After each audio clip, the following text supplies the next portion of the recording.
Good morning. मैं Rajeev Dubey, department of history, intermediate, Jamshedpur cooperative college Jamshedpur.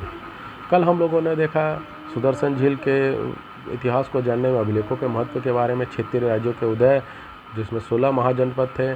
आज हम लोग देखेंगे उन राज्यों में शासन व्यवस्था कैसी थी। तो तो उस समय जो हम लोग अगर देखते हैं तो 3 प्रकार की शासन प्रणाली उस समय अस्तित्व में थी। सबसे पहला आता है राजतंत्रात्मक। इसमें राज्य का प्रमुख एक राजा होता था और ये राजा तानाशाह नहीं था। तानाशाह का मतलब है अपनी मनमानी करने वाला, प्रजा के दुख से सुख से किसी तरह का कोई मतलब नहीं, सिर्फ अपनी मनमानी करना। तो उस तरह का उस समय शासन, राजा का शासन उस तरह का नहीं था।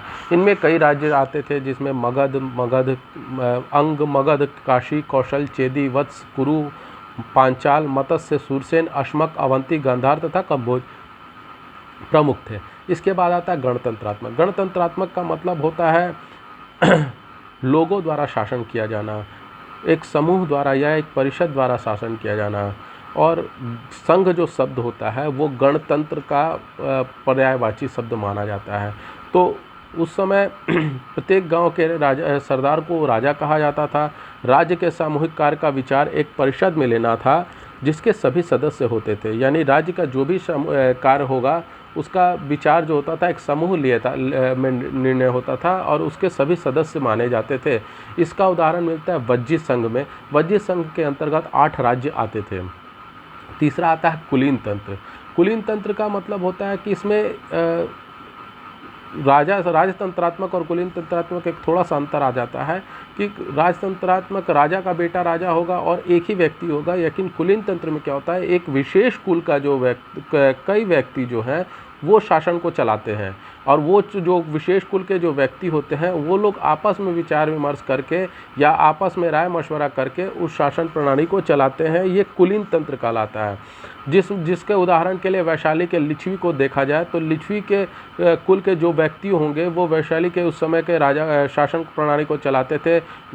उसके बाद में कपिलवस्तु में शाक्य लोग वैसा चलाते थे। मिथिला के विदेह, पिपली वन के मौर्य एवं आदि में कुलीन तंत्रात्मक शासन था। तो इसमें आपको मैं बता दूं कि यहाँ जो लिच्छवी गणराज्य के लोग थे यानी लिच्छवी के कुल के लोग थे, भगवान महावीर जो थे इसी कुल से आते थे। उसके बाद में कपिलवस्तु के शाक्य जो थे उसमें गौतम बुद्ध का उल्लेख मिलता है। कपिलवस्तु के लुम्बिनी में गौतम बुद्ध का जन्म हुआ था। और मिथिला के विदेह और पिपली वन के मौर्य, यही पिपली वन के मौर्य यही वंश था जो कि आगे चलकर चंद्रगुप्त मौर्य का वंश कहलाया। इसके बाद आता है मगध साम्राज्य। इसमें सबसे महत्वपूर्ण इन 16 महाजनपदों में मगध साम्राज्य महत्व रखता है, क्योंकि ये इन 16 महाजनपदों में सबसे शक्तिशाली, सबसे ताकतवर साम्राज्य माना जाता रहा है। मगध साम्राज्य का उदय बिंबिसार, सबसे पहले मगध साम्राज्य में अगर शासन व्यवस्था शुरू हुई तो बिंबिसार ने शुरू की। बिंबिसार हर्यक वंश, मतलब अगर मगध की स्थापना बोला जाए या मगध का शासन प्रणाली शुरू की जाए तो सबसे पहले हर्यक वंश का शासन आता है, जिन्होंने 544 ईस्वी से 412 ईस्वी पूर्व 544 ईस्वी पूर्व से 412 ईस्वी पूर्व तक शासन किया। बिंबिसार, हर्यक वंश के सम्राट बिंबिसार जिन्होंने 544 से 491 ईस्वी पूर्व तक मगध के साम्राज्य की सर्वप्रथम स्थापना की। वह बुद्ध का समकालीन था। वह 15 वर्ष की उम्र में गद्दी पर बैठा। बिंबिसार ने मगध वंश की स्थापना की जो हर्यक वंश के संबंधित थे और ये बुद्ध के समकालीन माने जाते हैं। इन्होंने 15 वर्ष की उम्र में शासन व्यवस्था की बागडोर संभाली, यानी ये राजा बने। उन्होंने 80,000 गांवों का एक शक्तिशाली साम्राज्य बना लिया। इसने पहले गिरिव्रज एवं बाद में राजगृह को अपनी राजधानी बनाया। यानी सबसे पहले मगध की राजधानी गिरिव्रज बनाई गई, उसके बाद में इन्होंने राजगृह को, जो वर्तमान में राजगीर के नाम से जाना जाता है, उसको इन्होंने मगध की राजधानी बनाया। कौशल राज्य की पुत्री कौशल देवी लिच्छवी शासक चेतक की पुत्री चेलना एवं मध्य देश की राजकुमारी खेमा के साथ विवाह कर बिंबिसार ने अपनी स्थिति मजबूत की। उस समय या जब तक राजतंत्रात्मक प्रणाली चली है तब तक कई राजा राजनीतिक विवाह भी करते थे कि उससे हम किसी दूसरे राज्य से हम लड़ने के बजाय उसकी कन्या से या उसके पुत्र से अपनी पुत्री का विवाह कर दें या उसकी कन्या से अपने पुत्र का या स्वयं विवाह कर लें, ताकि एक वैवाहिक संबंध होने से वे लोग संबंधी हो जाए और विरोधाभास खत्म हो जाए। इस तरह का कई चीज़ होता है, इस तरह का विवाह भी होता रहा है उस समय।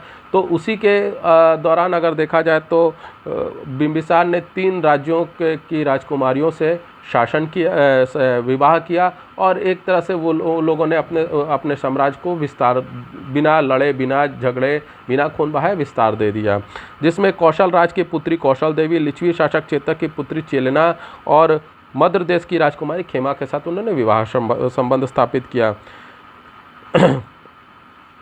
बाद में शासन को बागडोर संभालने के क्रम में, शासन व्यवस्था के क्रम में वो अपने पुत्र अजातशत्रु के द्वारा मारे गए।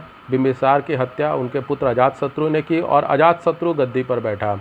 अजातशत्रु 491 से 459 ईस्वी पूर्व उनका काल माना जाता है। अपने पिता बिंबिसार की हत्या कर मगध का सम्राट बैठा। राज प्राप्ति हेतु पुत्र द्वारा पिता की हत्या का यह सर्वप्रथम प्रमाण है।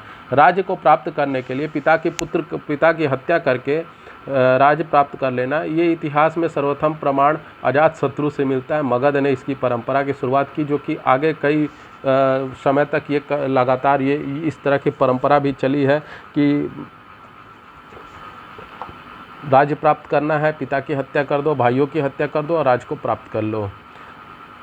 इस फूट डालकर इसने वज्जी संघ पर विजय प्राप्त की, यानी वज्जी संघ में 8 राज्य शामिल थे। उन राज्यों में इन्होंने फूट डालो और राज करो की नीति का पालन किया और उसे फूट डालकर उस राज्यों पर आक्रमण करके उन राज्यों पर विजय प्राप्त कर लिया। इस युद्ध में उसने रथ मूसल एवं महाशिला कंटक नामक हथियारों का प्रयोग किया।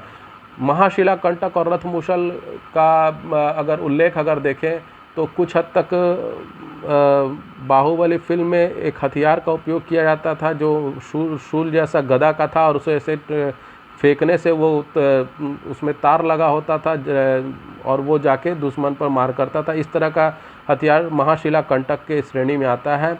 तो इस तरह का हथियार अजातशत्रु ने अपने समय में ईजाद कर लिया था और इस तरह के हथियार का प्रयोग किया था। उसके बाद आता है